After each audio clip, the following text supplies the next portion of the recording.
Welcome to Small Talk Daily for Wednesday, January 21st, 2009. This morning I want to finish up the little section we've been doing on the Code Critic. And to do this I'm going to finish up explaining where all of the possible tests can be written. I've looked at BlockLintRule briefly, and this is the more flexible one from kind of the application developer standpoint.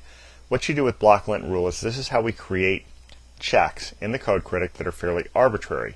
So it allows you to represent virtually any type of check by implementing a class block and or a method block.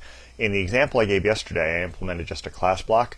You can implement one or both. And if you look over on the class side at the checks, you can see examples of these. So you can see here's a class block, or method block rather, and then down below I believe, there's just the method block. Some of these have both class and method block. So here's another method block. If I come up here, here's a class block. So you can implement arbitrary checks on individual methods or classes as they iterate through. However, you'll notice that if I go to the Code Critic, under Miscellaneous, if you compared this to, say, the last version of the product, there aren't nearly as many of these around. And these are only here because I've renamed over here from Deprecated to Miscellaneous. Well, it turns out there's another set of checks that I didn't really cover yet.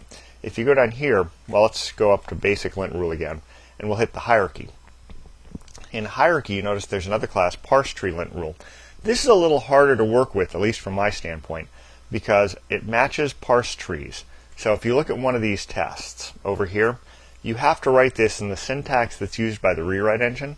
Now that's a whole separate set of screencasts to go through that syntax. I've done a little bit on this. I'm not really good on this syntax, but if you understand this, you can write parse tree rules and they work at this level.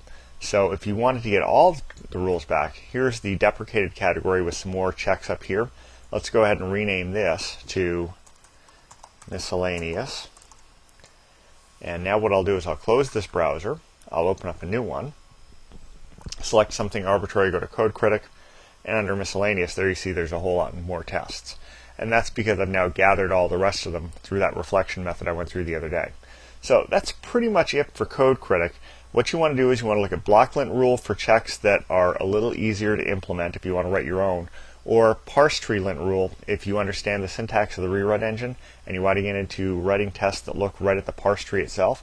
That's fine. It's just a little more complicated and involves a little more knowledge than, say, for instance, I have. In any case, that's about it for Code Critic, and that's about it for today.